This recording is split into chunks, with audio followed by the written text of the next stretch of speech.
เสน่ห์การหลงมาปากันแล้วพี่แก้วน้องแก้วคนฟังคนฟังทั้งหลายบทข่าวธรรมะเอามาขยายเรื่องราวใดจากมาเหล่าอูเจิ้นยิงเจิ้นใจจู้คนจู้ผู้มีใจจื่นสู้รอฟังมาแล้วเนื้อแก่เท่าปันกลางไฟหลังบ่จังยังตัวหม่อนค่า FM 106.50เปิดฟังรอทาทุ่มหนึ่งไหลมาหยาดมิดเอามากะปะกันประจำทุกวันอาทิตย์พ่อแม่พี่น้องศรัทธาเปิดกันรอฟังบทข่าวธรรมะแต่เดินอ่อนหลังเป็นธรรมะยังสอนใจว่าอันสอนใจว่าอันขอเจริญสุขเจริญสีเจริญมีเจริญวัยเจริญจิตเจริญใจเป็นอย่างศรัทธาสาธุชนคนฟังรายการสถานีวิทยุ FM 106.50เมกะเฮิรตซ์ออกกระจายเสียงณวัดบุญยวาสวิหารพระอารามหลวงณตอนนี้กระจายไปถึงคลื่นสีขาวเพื่อชาวประชาอำเภอดอยหล่อจังหวัดเชียงใหม่คลื่นฝายหินอำเภอเมืองจังหวัดเชียงใหม่ตั้งหลับปูนห้อยตองซักไปตั้งเชียงไฮ้เวียงปะเป้าแม่สวยหลายตีหลายตั้งลำปางแม่เหมาะวังเหนือเสริมงามหลายตีหลายตั้งตีก็ลิ่งสัญญาณไปเจริญพรเนอนายห้อยหยดลักอันนี้แก้วคัดพระอาจารย์ตังเมืองเป้าตังเมืองฝางที่เข้ามาตั้ง Facebook ไลฟ์ก็ดีอีพอยเมที่เปิดฟังวิทยุนะกันที่ตามคืนประจำเนอะถ้าคืนบางทีก็ฮับได้2คืน3คืนบางเครื่องนะคืนในชัดกันไหลไปหาอันนั้นก็ได้เนอะอีปอยอีแม่เนอะช่วงนี้การฤดูกาลหน้าฝนที่แต่ห่างไป2วัน3วันนั่นนะสีแดดไปนะแดดแต่ก็ร้อนเนาะอีปอยอีแม่เนาะไวสารครับตุลุงพันถูฮีจะไวสารตุลุงเนอะ หลายๆตนหลายๆท่านอีปอยอีเมทนี่เข้ามาฟังรายการสถานีวิทยุนะคณะนี้เหตุการณ์บ้านเมืองต่างๆก็เป็นไปตามข่าวสารบ้านเมืองเนาะอีปอยแม่นักจัดรายการเปิ่นบ่ฮู้ได้ตีแผ่หรือบ่ฮู้ได้อู้ไปในทางที่ว่า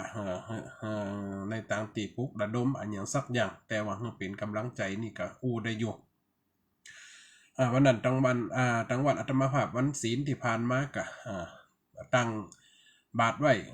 สมทบทุนน้ำท่วมจังหวัดน่านครับทั้งจ่วยทั้งที่เพิ่นมีหยุดปัญหาอันหยังก็การสู้รบนะ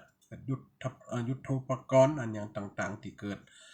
การต่อต้านอันหยังต่างๆในเหตุบ้านการเมืองระหว่างแห่งชาติที่ตั้งภาคอีสานทั้งสุรินทร์แล้วก็เอาตั้งใส่บาตรอีปอยอีแม่ก็รวมทำบุญกันมาก็เก็บเพื่อตั้งคณะสงฆ์แล้วแต่จะไปสมทบทุนในส่วนไหนจุดไหนอีปอยอีแม่เนาะตุลุงวัดที่ตามฟังตลอดครับไวสาครับตุลุงเนอะอีปอยอีแม่คนฟังรายการมาถึงเจ้าโปลาเบาน้อยวันนี้ตอนอวสานเนอะอีปอยอีแม่นะตอนอวสานวันนี้จะม่วนก็จะเศร้าเป็นจะได้เล่าย้อนถึงเจ้าปุลาวันนั้นนี่ปล่อยแม่นเนาะเกิดทับจับซึกเอากันมาฆ่ามาฟันเพราะว่าเจ้าปุลาไปลูกน้องนันตเส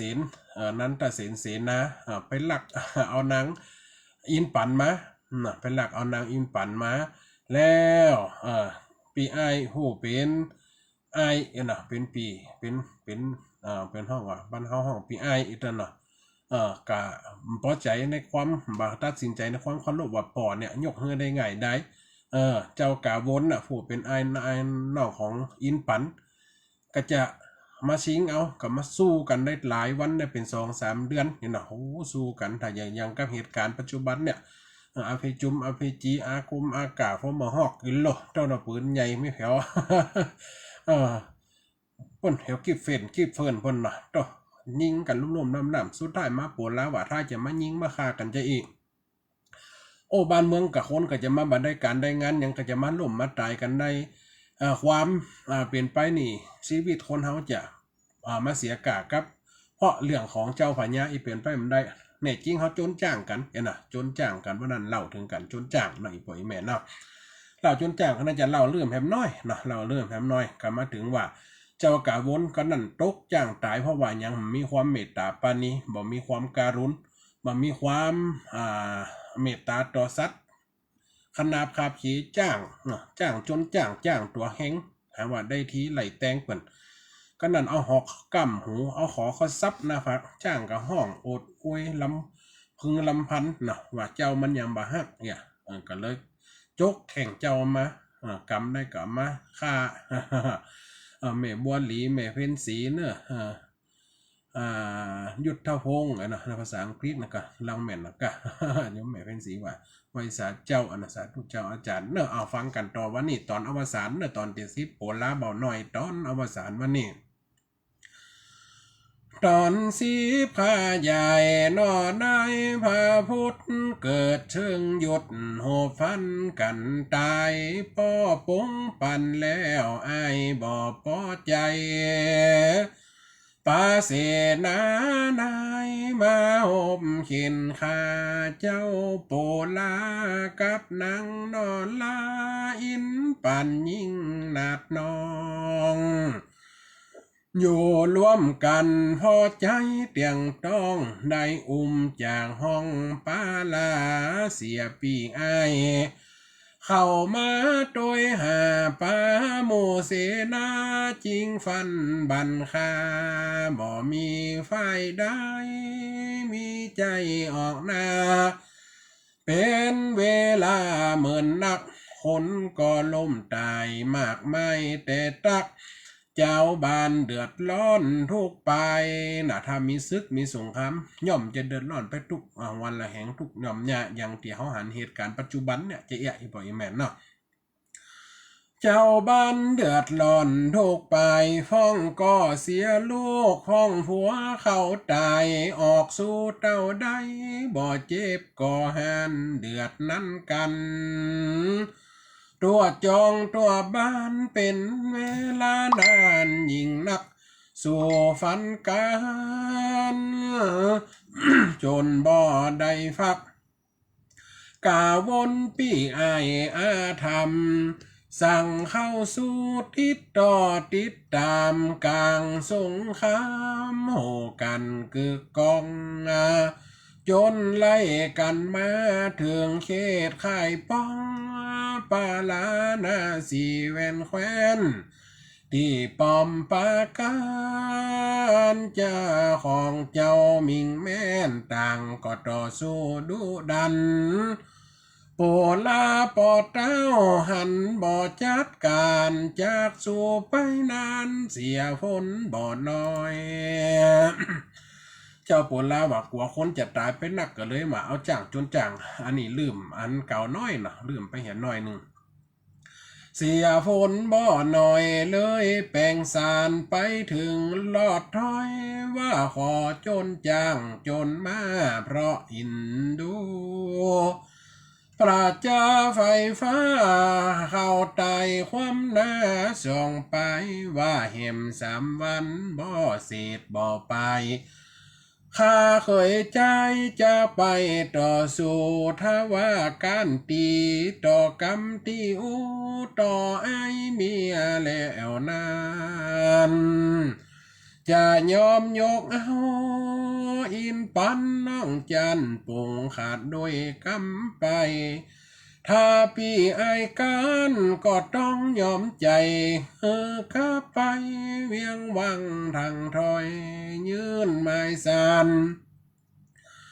ไปตากำถอยกาวนตกลงบ่อจ้าหอดวันที่3มาถึงกำตาเขาก็ออกหน้ายินความที่ขวางโคมยังกลางสนามต่างขี่จ้างงามต่อจำเข้าไกลต่างคนต่างใส่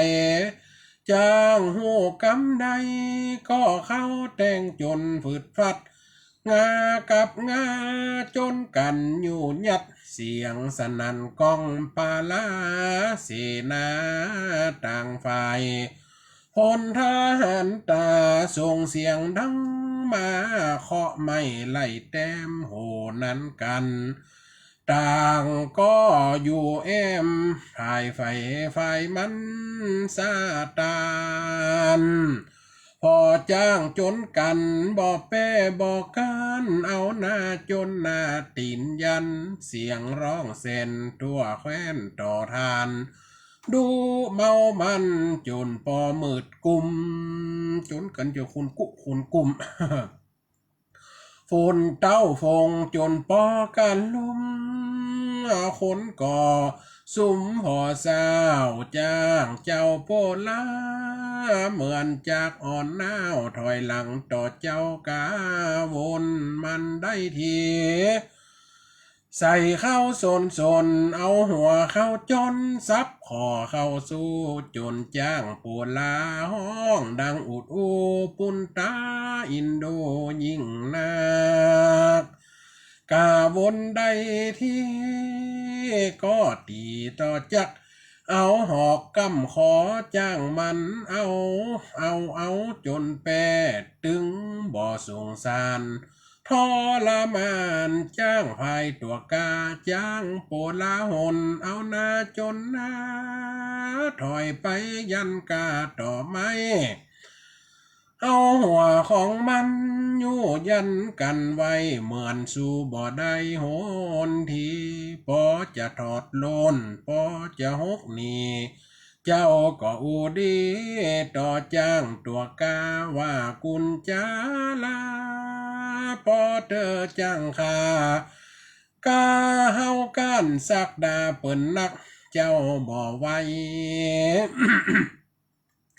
ข้าจักบอกตักยอมการต่อปีอ้ายเมียขอได้ควันใดของเสียควันเสียถ้าเจ้าอ่อนเพียหือหกออกนาเจ้าปูลาก็เอามือโต๊ะหัวจังถ้าเจ้าซุ่มได้ก็ถอยเติ้นเนอะเจ้ามันเตอของลังใดอยู่ปลายไม้ก็ยดลงมาใส่เพิ่นว่าละของที่ลังจะเสียแม่นสปายอยู่บาก็ลุดมือไปเป็นหยังซุ่มได้กูก็จะยกธงขาวยกมือก้านต่ออ้ายเมียนี่โลเป้าจ้างก็มีใจกำลังขึ้นมากันเนาะละไอ้กาวนเอาหอกเขาจำเปิ้นงะโลตึงหอกตึงขอซับง่างจ้ามันก็จ้างมันก็เจ็บก็ปวดมันก็เฮอหอกออกหน้าเมื่อจ้างตัวงามฟังกำเจ้าลาก็มีแห้งมาเหิดหัดเข้าจนแหมที่เอางาแต่งงัดสุดแหงต่อโดยกำลังจ้างกาวนจนปอกงล้างเสียงร้องครางอมโอซ้ำกาวนเข้าจนตอบโตหวังจะใช้โยสนะเอาขอเข้าซับหัวจ้างงะหอกเหลี่ยมเข้าตั้งงันบ่อินดูจ้างเจ็บเกินอาสารโคตรขึ้นตันกวนโอดอยู่บดใดเอางวงกอดวันซับย่านลงใต้แผ่นผ้าสุธาบ่จ้าอย่างเปิ่นอย่างเฮาน่ะกะซุ่มแป้เขโหตีตีมแป้เขบนชูเนาะเอามาสั่งคนคนตีสั่งเนี่ยโบเหี้ยตาย เจ้ากะวนโดนจัวแข่งผาดลงท้องหลันนี้ตีนเขาหย่ำอกลงมัดตายซะละล่ะ ซับย่านลงใต้แผ่นฟ้าสุตาบอดจ้าเจ้ากาวนบอดตันตอบตาใจไข้ขินข้าเคยใจถูกย่างมันนั่นซับย่านนอนง่ายลงแผ่ลงดินทรายถูกจ้างไปข้าใจมันสาหาวบุบตีฟาดหน้ามันบ่คุณหน้าเปิ้นล่ำตายกลางสนามบุญเตืองบอกกำเพราะจ้างผู้กำงางอนเลยมรณะเป็นพี่เป็นขอนหลาดสะดอนลูกน้องปองคางว้ายตายเจ้าพญาตายเสียแล้วเห็นหรอจ้างยามเหมือนมันก็ฮกกันกับตะโรลูกน้องแสนไปหล่นตะโรมืดกุมตั้งฮกใส่ฮกหัวฮกไตฮกเนี้ยกลัวเจ้าปัวลาจะฆ่าเจ้าปัวลาเนี่ยเป็นคนตีหักศีลหรอหักษาศีลตลอดหรอออกมันออกเงือตานอยู่บ่ขาดหมูนั่นบอกให้หยุดก็ได้หยุดวันนั้นทหารหลายกระลุ่นตะโกนฟังก่อนปิกไว้บ้านไผบ้านมันฆ่าบ่แกงตายกระตึกตายอันนั้นกูมจะเป็นคนฆ่าเพราะจ้างมันฆ่าเพราะว่าเจ้ากาวนเนี่ยมีความเมตตาต่อจ้างเอาหอกเขาซับเอาหอเขาตั้งเนี่ยหอเขาอันบุ๊บป่นใส่ตุ๊บเนี่ยจ้างมันโคตรเนาะเอาตีนมัด ดึงดึงเอาตีนมันย่ำอกโล่งลงแผ่นดินทรายตายนอนหงายแทนแบนนี่เลือดออกปากออกคอน่ะเต้าพระจ้า คือฟ้องลูกน้องกันหล่นกันไปกันมานี่ลูกน้องปองคางลวดแตกหกหนีออกเสียงตีสร้างคนตีคนต่างเมื่อนนานเจ้าโปลาโหกองสตานยินดีกับเจ้าผู้ไหนบาปกาวนนั้นมันถึงความตายจบความกันไปปางนั้นเมื่ออันเมื่อป้ออินปันเมื่อน้องอินปันหูแล้วขีดข้านก็มองคอยต้อยใจนักอินปันก็มาให้กินข้าวกินน้ำอายลูกอายมาด้วยหาสุดท้ายอายมาตายกลางสนามรบใจผัวไปค้นคาลูกเพราะว่าจ้างมันก็อีปล่อยแม่เพราะกษัตริย์ย่อมมีกรรมเป็นนักหัวใจนักรบตายไปเห็นล่ะเลยมันกินข้าวกินน้ำมองอกมองใจเนี่ยจะได้ปีอายกูมาตายมีกัน2 ปีน้องนี่มาตายข้อความลึกความดื้อความดันเนี่ยมองคอยต่อยใจนักไอเข้ามาตายเพราะความใจยักบ่ปงใจตั้งหนตีขอปีเจ้าโปลาดีลีเอาศพอินซีปีไอขึ้นห้องเลยผัวว่ะถ้าอย่างทหารอันเขมรที่เอาคำเดี๋ยวนี้เมื่อเอาศพปีกำลังเนาโบพออีแห้งอีกาบินหยับนิ้วหยิบมาหอนโบบบาบาเนาะอันนี้นางอินปันก็ว่าพี่ไออันเปิ้นก็จะได้ครองกษัตริย์เมืองอันปัญจลานครเดี๋ยวมาตายกลางสนามรบขอเจ้าปีนี่เอาศพผัวเนี่ยปีคืนกำแห่ไปกำเอาไปเนี่ยคือนักหน่อยเห็นลูกอินปันขอร้องกับผู้เป็นสวามีลูกเอาอินซีพี่ไอขึ้นห้องเมืองปัญจลาที่เคยอยู่ป้องตามขั้นลองเงินเก้าถ้าต่อนนั้นไปบ่เมินแต่เล่าอินปันน้องเนาชายาลวดได้ตั้งคัน กำพาบุตตาก็เจรจากับตัวผัวเจ้าขนาดอินปันก็มาตั้งคันละมานะลูกมาอยู่นี่ได้ปีละโอกาผัวเจ้าแล้วว่าใครปิกไปถ้าไหวเข้าเฝ้า พ่อแม่นงเรายิงนักว่าขวบปีที่มาอยู่ฟักกับปีไอโปลาขอไปส่งน้องกราบทุนสาขอขมาพ่อแม่ว่าอันก็พอจะได้ลักเอาลูกผลมาว่าขอปิกไปเตอะไปแปลงขันสุมาป่อสุมาแม่ไอเฮ้ย ขอคือปิกไปกำเดี๋ยวในน้องกับประมาณมันนี่นายต้องกลุ่มมันนี่อ้อมล้อมล่ะมันอยู่จะป้อปีป้อจะมีหลานลูกป้อจะมีหลานฮือป่อฮือปูฮือตาฮือยายล่ะขอปิกไปกำเนาะขอขมาพ่อแม่ว่าอันเจ้าโปลาก็มาเกิดสอดดันว่าการสำคัญพร้อมพักจัดลีปนออกห้องสำนัก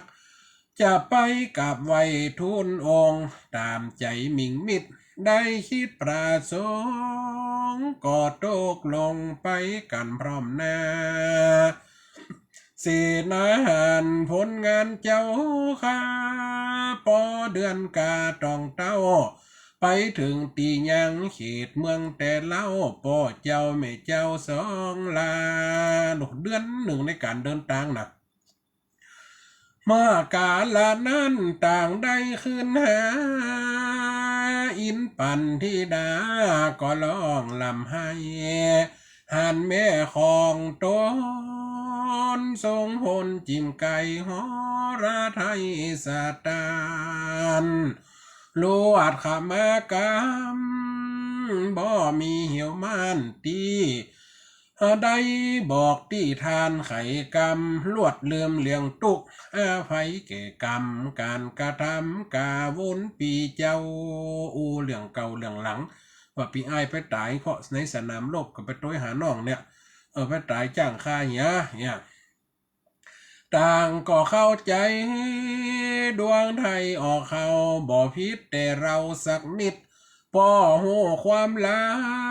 งกับเจ้ามิงมิดมาติดต่ำจานอป้อกำแต่ครั้งแรกโต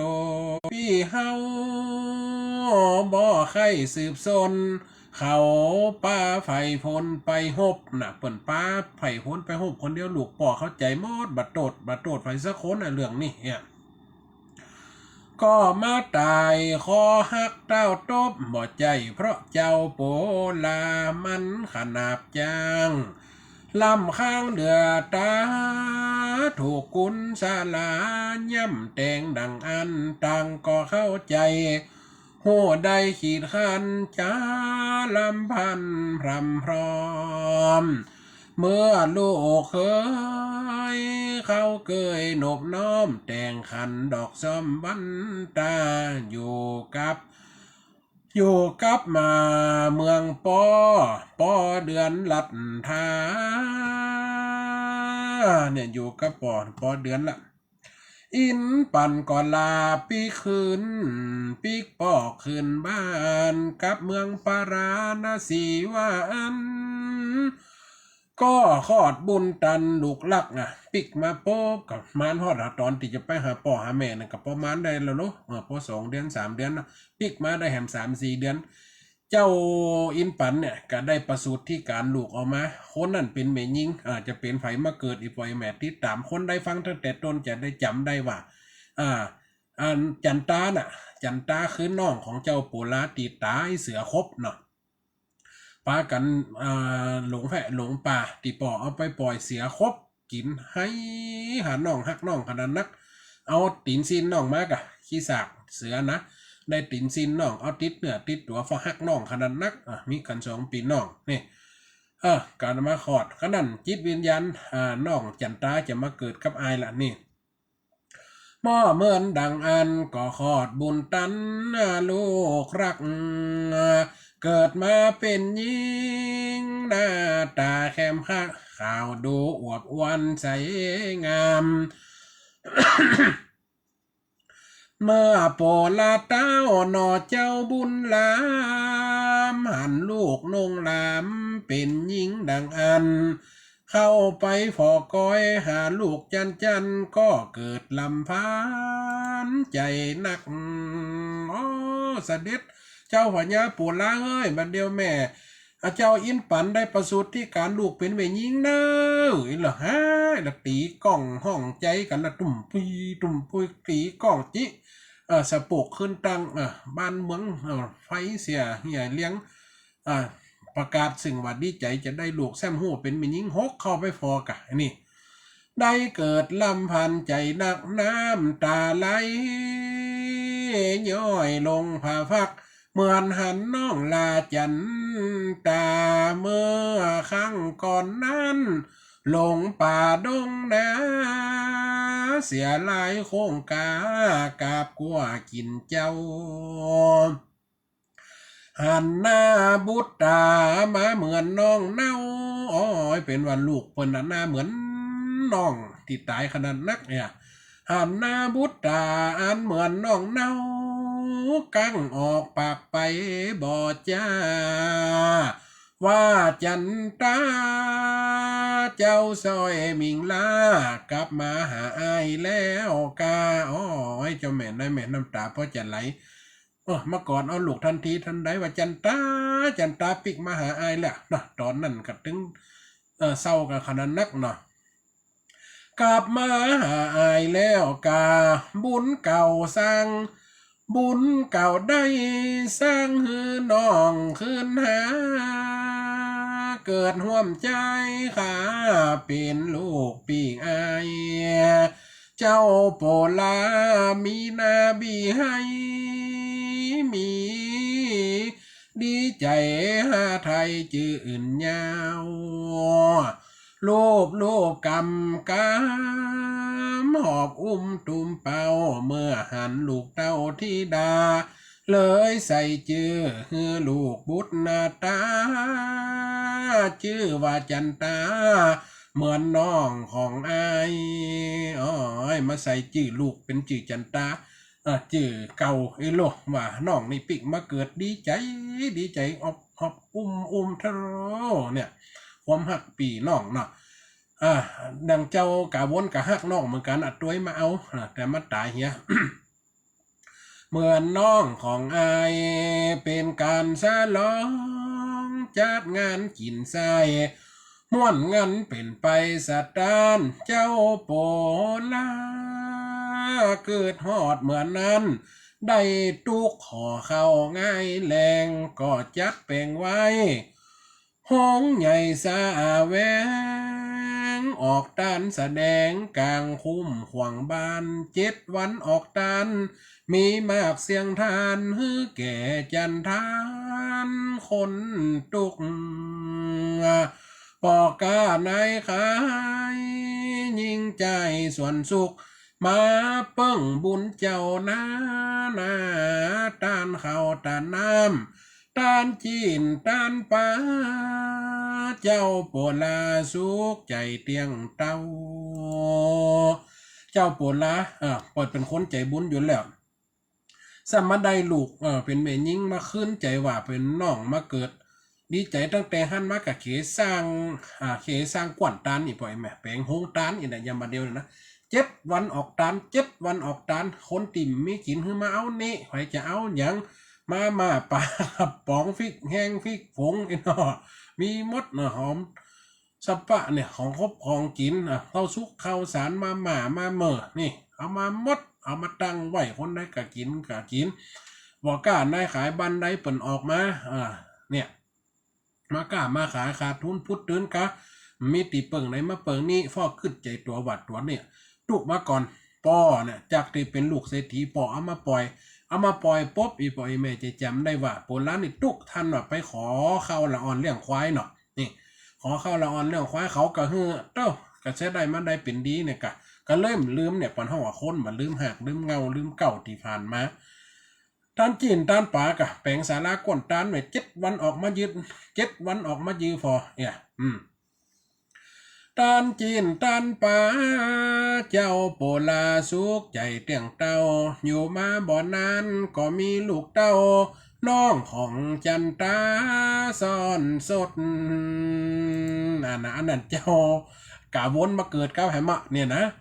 เป็นป้อใจจากได้นางยศสืบวันหน้าต่อไปจัดกินเลี้ยงคนก็หลั่งไหล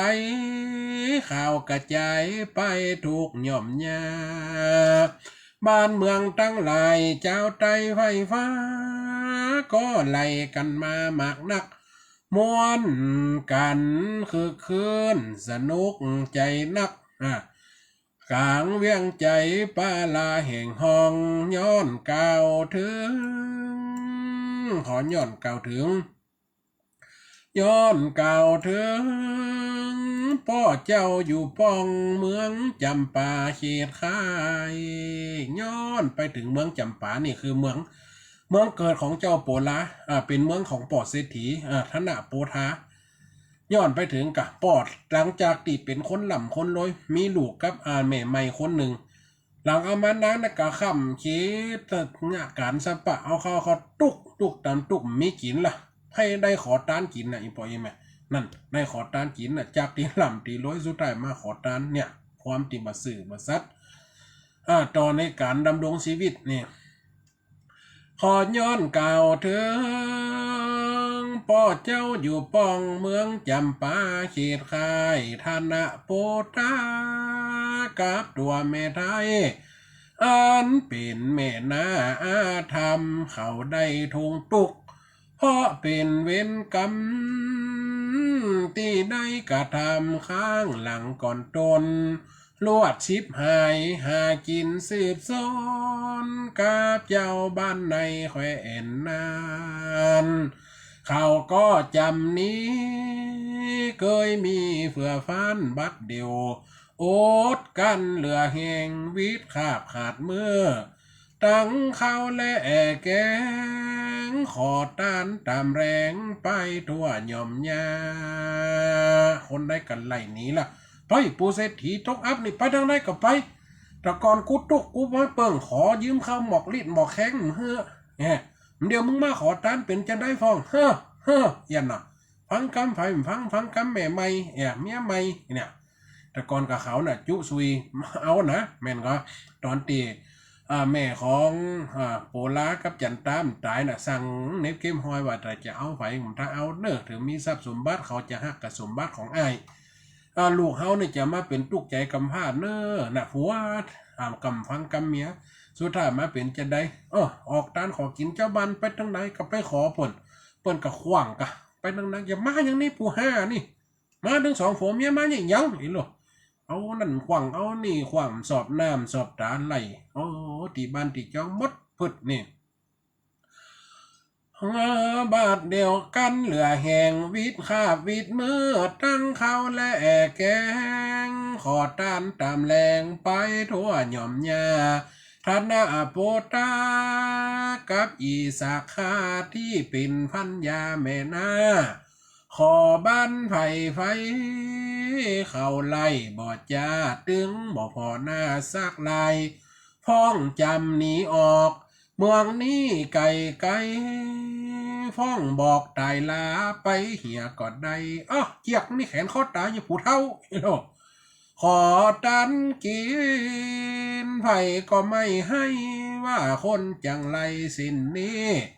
พาขวาตัวดำจุนปอกำกี้ตุกเสียงขาดหน้าจูอันธนปุตตากาไว้จวนกันไปขอหงตันเมืองเจ้านอลาสุดกำลังนะลูกแคว้นตัวน่ะไปกับเมืองล่ะเมือง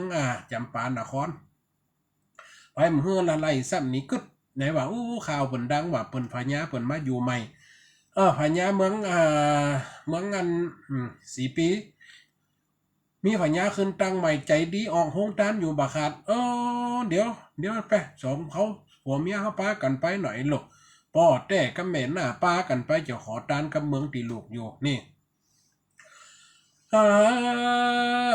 กะไว้จวนกันไปขอหงตานเมืองเจ้านอนลาเพราะแคว้นจำปาไฟบ่เหินหน้าครับเขาออกมาจากนั้นมันโหเข้าไปลอดได้ที่สั้นปราณสีม้วนงันพญาเลิศล้ำแจกเข้าอาหารแป้งกวนตานไว้ถึง4 ด้านไฟจักไปกินตามใจบอกกันทุก7 วันพรำพร้อมคนตั้งหลายหลั่งไหลนอบน้อมฟ้องได้เข้าป่าอาพรเสื้อผ้ามีมากสลีมุ่งมอนแก่คนจรหาสั่งห่อตุ่มเราฟ้องก็เอาแข็งไปนะฟ้องก็เอาซ่าไปฟ้องก็เอาแจกไปฟ้องก็ห่อตองมานี่หาสั่งห่อตุ่มเข้าสุขเข้าสารแจกไปจนกุ้มแก่คนชุมอยากตุกท่านนาโปตาก็มาส่วนสุกนั่งล้อขอกินกวนตานนี่หรอนั่งทากอมง่อมหันเนาะบาดเดียวนั้นเจ้าสัตตานพญาทรงทันโปลาตันเจ้าก็จำหมายคนที่ตองเต้าใส่ผ้าปูปังขาดเนื้อแม่นแต่เป็นจริงเป็นเจ้าป่อเจือกับตัวแม่นากาไว้หันป่อทงตุก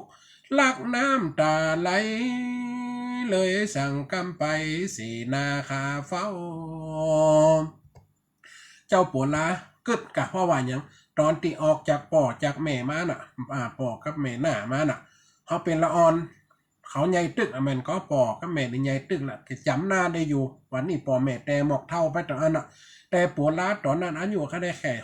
7-8 ขวบไปหลงอยู่แค่อยู่ป่ามันเดียวอายุได้ป.20 ปลายแล้วใหญ่หน้าขึ้นมาป่อกระจำลูกมันได้กะแม่นก็กำนั่นหันปุ๊บน้ำตาไหลหลักน้ำตาไหลในใจถึงว่าเปิ่นจำหักถึงเปิ่นจะบุกจะตีจะเอาไปฆ่า แต่ก็โหสำนึกว่าคุณว่าเป็นปอดลักน้ำแต่ไรเสนาอามัดไปห้องเอายิงกับใจกูนั่นมาหรอย่างหรอย่ำบอกแต่ว่าเป็นปอดเป็นแม่นะจะห้องมาเฮือถามมาทองว่าปอดเนี่ยยังมาใส่ผ้าพุทธปานับอย่ามาใส่ผ้าหัวอย่าป้อมปุ่นตาดีพอดีก้อยเนี่ยอย่ามาดูตุกสร้อยสังวานแหวนมีไหนมดเนี่ยปิ่นเกาล้านหูมีไหนมดสิ่งติดก้อยมีไหนมดจะห้องมาถามตอนนั้นใจเสนาอามาตย์ไปเนี่ยลอยสั่งกำไปเสนาข้าเฝ้าเฮือไปห้องมาหวังอุปอเจ้าหมายว่าจะเอาเข้าน้ำยืนตาลถวายจะเลี้ยงโผดกรรมเอามาเลี้ยงดูอยู่ตัวหันเข่าทงตุกปออีดหิวเฮ้ย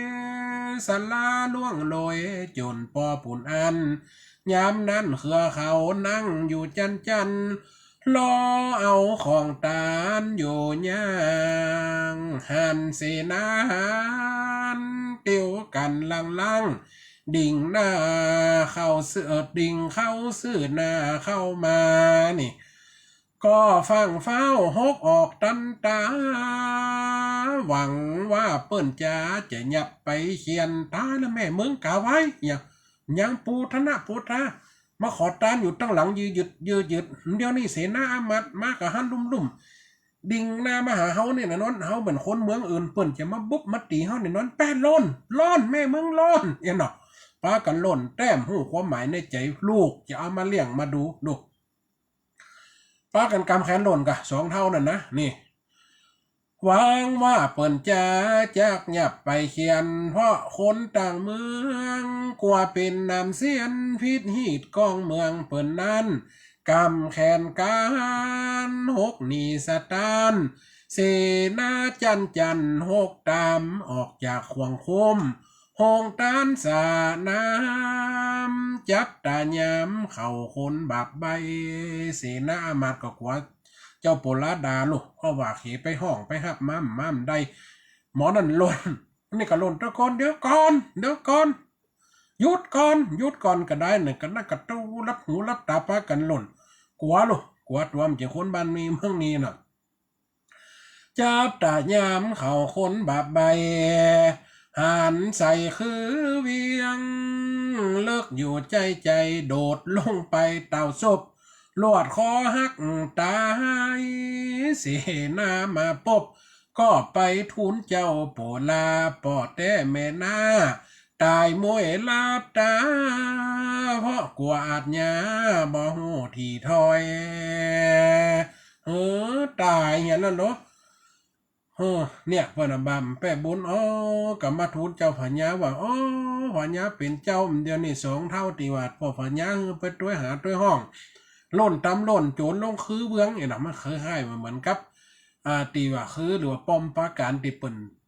คุดแวดไว้กะเนาะกวซึกกวจับมา2 เท่าปากันโจรลุ่มแม่ขอหักลิ้นหลอกมาหน่อยเนาะหลอกลิ้นเจ้าเป็นซอกหน่อยนี่กลัวอาจญาบ่ฮู้ที่ถอยเจ้าโปลาก็มาแซงซอยอินดูคุณนาใจนักเพราะเป็นกรรมเขา2 เจ้าที่รักมาตายความหน้าเมื่อมอนบาปจินนี้มันมาสาดน้องกรรมมาฟ้องกับตัวท่านเจ้านี้และนาสะทาหนุ่มเทาไข่สำเนาเรื่องตุกเจ้าโปลาได้เป็นประมุข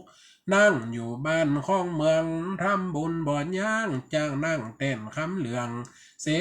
นาเนืองเวทล้อมอ้อมเฝ้าได้เล่ามาก็เมินแล้วเจ้า10 ตอนบรรเทาเต้านี้หวังก่อนละนายเฮ้ยจบบริบูรณ์อีกป่อยแม่นี่10 ตอน10 จุดฮันเล่าตั้งแต่มาอีป่อยแม่จำได้มันกระมวลนะเนาะเจ้าโปลาน่ะจากที่เป็นคนตุกมาเปิ่นเอาไปปล่อยป๊บกลับมาได้ดีเพราะว่ายังได้ดีเพราะว่ามีสัจจะเจือ และมีปัญญามีตะกัน10 ตอนสุดท้ายเจ้าโปลาได้ดีเนาะได้ดีในหนังแต่นคำเหลืองน้องจันตากับปิกมาเกิดกับอายละโอ้ก็มีความสงบสุขนี่ แต่ว่ามาปอดเนี่ยมาตายเนี่ยปอกับแม่หน้ามาตายกับสมใจเขาละเนาะเพราะว่าแม่หน้าเนี่ยกลัว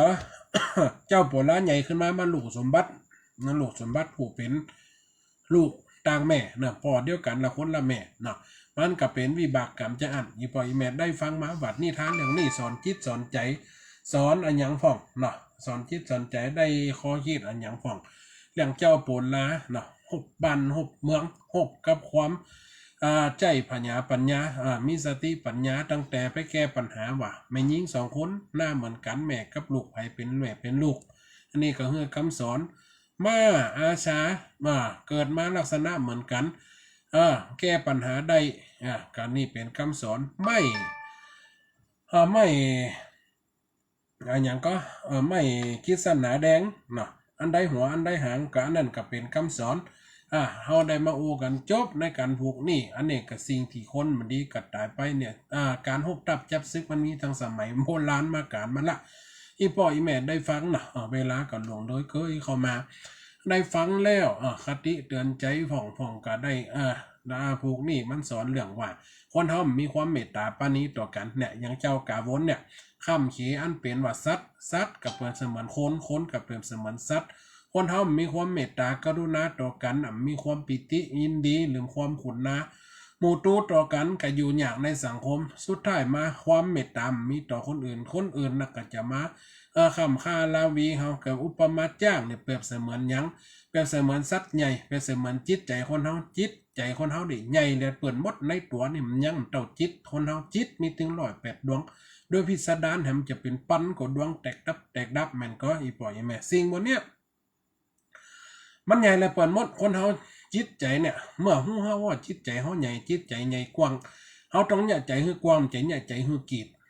ถ้าเฮาใจเฮากีดเฮากำก็เปรียบเสมือนจ้างเวลามันตกมันแล้วเอายำอยู่คนเฮามืดว่าเด้อลูกกับพ่อฆ่ากันก็ได้นี่ผัวกับเมียตีกันบุบกันก็ได้ห้อยหยังใจเป็นใหญ่อู้หุ่มถูกหูกันลูกพี่กับน้องพิษกันย้อนอย่างจิตใจอู้กันหลงทรงกันพอเนี่ยเฮาก็ว่ากันแก้ปัญหากันด้วยจิตด้วยใจเอามานั่งเน้นหัวเขาอู้กันก็ว่ามาแล้วมีปัญหามันยังสูว่ามาจะไปพิษไปเถียงกูกากาใส่กันนี่มันจะม่วนอีหลกคนเฮามันก็เอาศอกเน้นหัวเขาอู้กันไว้กาจับหัวเขาอู้กินข้าวอู้ไปกินเหล้านะกินข้าวอู้กันกินอันยังอู้กันเฮือตีมันเฮือได้สังเย็นจิตเย็นใจมันมีปัญหาจะได้เฮาแก้กันจะได้อย่าไปเป็นโกเป็นบังใส่กันนี่มันตึงอยู่กันได้มันแตกกันเป็นโคบอย่างเป็นว่าปีน้องพันอู้กันพิษกันเหมือนฟ้าพันน้ำนี่จะตัดกอมสินเปียงปีวันแล้วน้องจะไปเถียงตัดกอมสินเปียงได้อย่างของเจ้าก็เหมือนดังอันละหัวกับเมียกระจ่างอันใดมันเข้าใจกันกึดหอดว่าเขาหักกันหรือว่าอยู่กันมาย้ำมาใครได้กันเนี่ยอันยังกันย้อมมดเป็นอิ่มนายไก่จังยังกำดีอยู่ใกล้กันก็เป็นจังกันนี่คนเท่านะปีกับน้องกระจากย้ำนุ่มย้ำน้อยนี่หักกันเล่นด้วยกันย้ำปอมแม่มีปอมแม่นี้ตายละเอาเป็นพิษเป็นเทียงหลวงสมบัติพัสถานกันอันเนี้ยมันมาดีเนี่ยมันเป็นคติสอนใจก็เหมือนครับนี่ย้ายเหลืองนี่สอนหลายเรื่องหลายเล่าอีปล่อยแม่เนาะ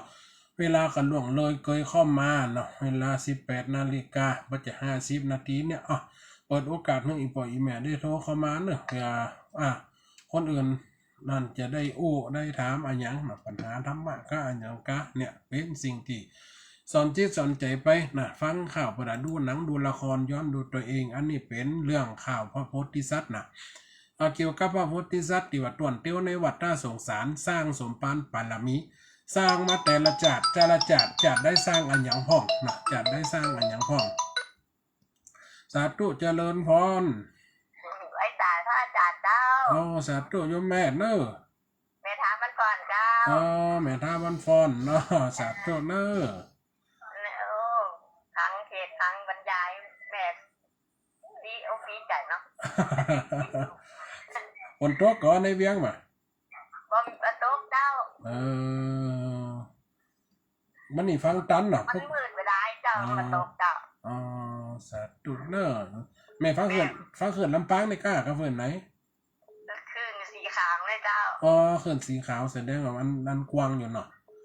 เจ้า สาธุเนอะแม่เนอะ เจ้าแม่เป็นกำลังใจเนอะลูกเด้อ สาธุเจริญพร เจ้าสาธุเจ้า อันตังสถาบันฝอนเนอะต่อไปตังใดหมู่เนอะเจริญพร ขอบคุณค่ะเนอะท่านพระอาจารย์เจ้า แม่สุแก้วศิลาพรน่ะ สอนชิปจบบริบูรณ์แล้วเนาะ จบบริบูรณ์ละโยมแม่เนอะ เจ้าแม่สุเกี้ยวศิลปพรสิทธิ์เตี้ยนั่นห้องละปุนเนอะ สาธุเจริญ 3ต้องมาตอน1มาถึงตอนชิปวันนี้แล้วนะเจ้า อันนั้นก็จำเรื่องเล่าได้ก็ เป็นคติสอนใจเฮาเด้อ สาธุเนอะ โอ้ดีแต่ดีว่า นั่น ค น่ะ นดีผีคุ้ม คนดีผีคุ้มคนดี เป็นเจื้อหนอเจื้อเจ้าเนาะเจ้า สาธุเนอะโยมแม่เนอะ ได้ดี ถึงเป็นพ่อกะจริงทำกะดีมาก่อนกับอันแบบอันนั้นกับตัวเนี่ยคือคนเดียวเนาะ นั่นน่ะ ไปมันได้ค่าโน่นนะสาธุเนอะ เจ้าเด้อท่านพระอาจารย์เจ้าสักเตีนดีเด้อ สาธุ ขึ้น สาธุ 98.75ว่าถ้วยสองซักเจ้าท่านพระอาจารย์ ห้อยตองซักละปูนน่ะแม่นเนาะ เจ้าละปูนเจ้า สาธุเนอะ จากไปสาธุเจ้าเด้อ อันนี้ก็หลายตีหลายต่างหลายหนหน่อยปล่อยแม่ได้ฟังทั้งตีกะขืนดีทั้งตีกะขืนคานหายไหลไปทั้งขืนใหญ่ก็ได้เนอะมันจะได้ฟังสัตว์สาธุเจริญพรสาธุฮัลโหล น้อง แม่น้อมเนาะ เจ้า สาธุเนอะนี่กันละปูนน่ะแม่เนาะ เจ้า ทำไมเนาะนี่มันอยู่บ้านโฮงเนาะอันนั้นมันอยู่ลี่จ้ะ บ้านเวียงหนองร่อง นี่น้องลองสีจำลืมเดิม แล้วตีแล้วตั้งตะพูนฝนตกก็แม่ตั้งเลี้ยงหนองลอง ประเดี๋ยวนี้บอกเขาตกจักกำลังอย่าเอาลำย้อยอยู่ ปีนี้รู้สึกว่าอันราคา ราคา กะหันเดือดร้อนกันอยู่นะหันเก็บกันกะเอาฟองกะกุ้มกะจ้างเก็บเนี่ยกะจำเป็นนั่นแม่นเนาะ เจ้าครอบครัวเจ้า สาธุเนอตามเปิดน้ำบันเมืองขายจะได้กะจะอ่านไอ้แม่นเนาะ เจ้าเอาไปให้ทหารกันกินมาหมดเลย แต่กะสูงไปเฮ้ออยู่กะ สาธุอนุโมทนาเนอ เจ้าสาธุเจ้า สาธุเจริญพรเนอ ให้สาเจ้า สาธุโยมแม่ จากลำปางมันเอื้อมเจ้า จากลำปางบ้านเอื้อมสาธุเนออันนี้มันโทษเตือนเนาะ เขาให้แต่ไม่จริงมากเลยอ่ะแต่ข่าวแต่ก็เนี่ยมันมีศีลธรรมมีอย่างแบบแต่ซ่อนอยู่ในงานเลยจ้ะ กระแตงไว้เลยแม่นางเดี๋ยวอันจะสาวเสียงกันว่าอัน คนแบบนี้มันคือคนแบบนี้เนาะ นั่นน่ะ มันได้เราไม่หักทำมันคือเดี๋ยวทำเนาะ นั่นเนาะ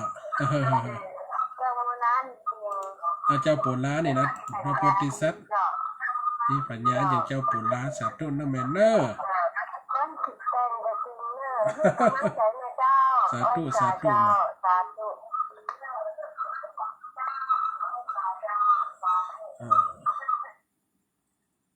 สาธุ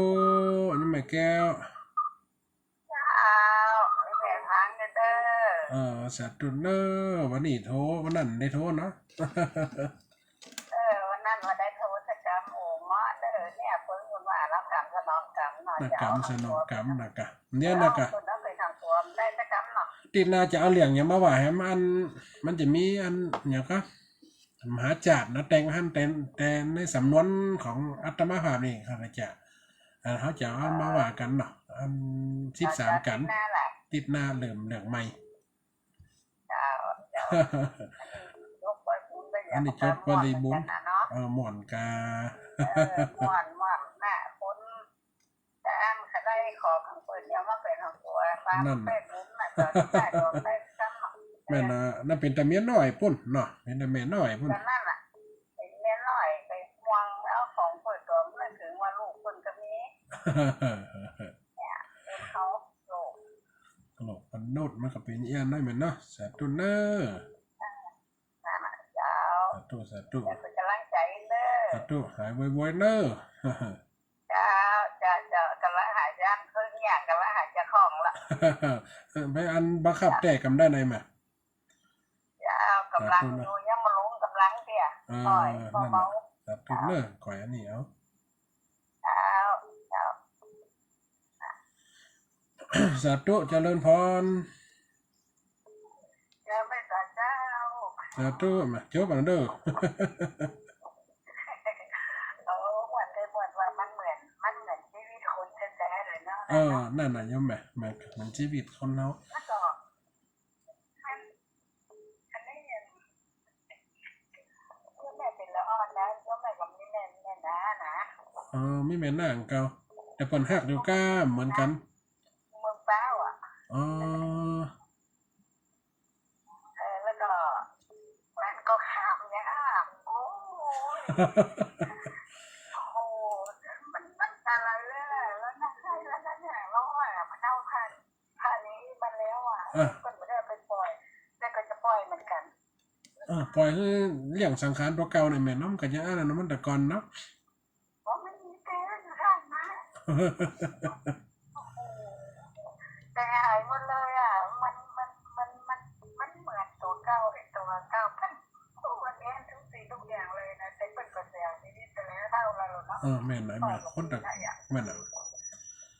เขาก็ตั้งใหม่ชีวิตใหม่คนเขาเนาะ มันเหมือนว่าเราในธรรมนี่มันมีกระแส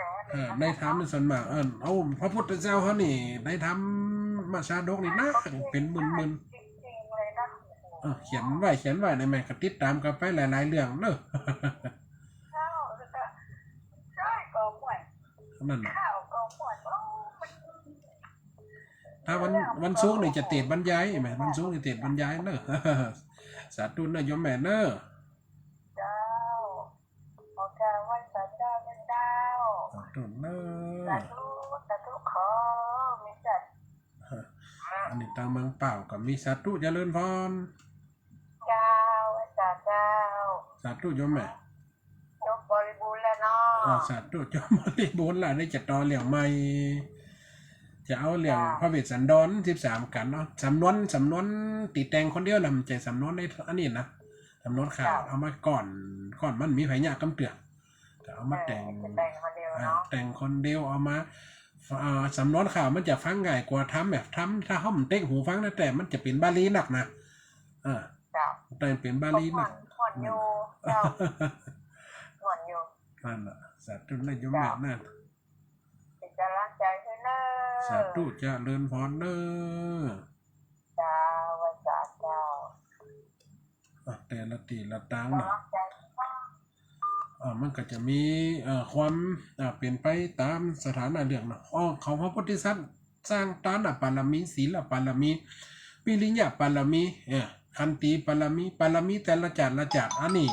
ประเมินกันเจ้าปัวล้านี่เพิ่นเรียกว่าปัญญาปารมีปัญญาปารมีคือปารมีในด้านคือปัญญาเพราะอย่างแก้ปัญหาแก้ปัญหาจนได้เป็นพญานาคเมืองนี่ด้วยปัญญาของตัวเก่าด้วยความสามารถของตัวเก่าป้อมได้สอนแหม่มได้สอนเป็นคนที่มีจิตใจเจตนาดีตั้งแต่เป็นละอ่อนเรื่องควายไปนี่ปันทานั้นครับโอกาสได้ห้อยนี่จนโภชนะเนี่ยรอบหน้านะรอบหน้าหรือว่าติดหน้าเขาก็จะมาฟังพระเวสสันดร13กันในสำนวนของเสน่ห์การหลงแต่งไว้นะจะหม่อนก้ากันลองมาฟังกันพอเด้อปกติเขาฟังในธรรมนี่จะไปแหมยังนะแต่ว่าเขานี่ปนเป็นข้าวทำอันนั้นเป็นมันเตี้ยวคนละอย่างกันปล่อยไหมถ้าทำเนี่ยมันจะเป็น3ตัวเตี้ยว3ตัวเหลวถ้าว่าเป็นข้าวเนี่ยมันจะเป็น8ตัวเตี้ยว8ตัวเตี้ยวมันเตี้ยวไปกำแปดแล้วมันก็อ้อมไปอ้อมมาอยู่ใน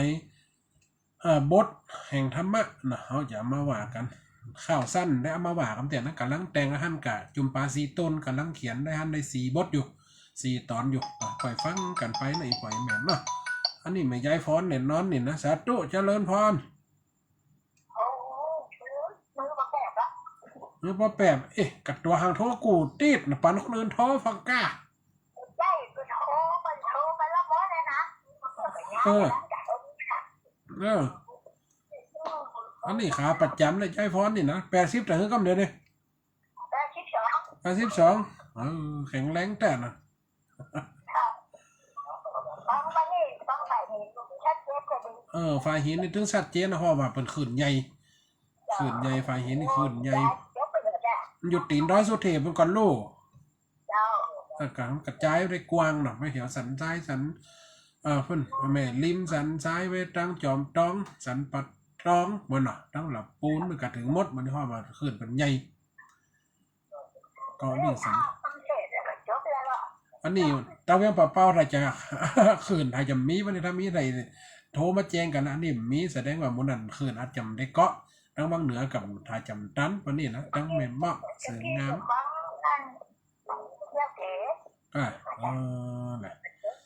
เวลาหมดพอดีเด้อยายเด้อสาธุเด้อ2 ทุ่มนั้นนี่เหลือนาทีสุดท้าย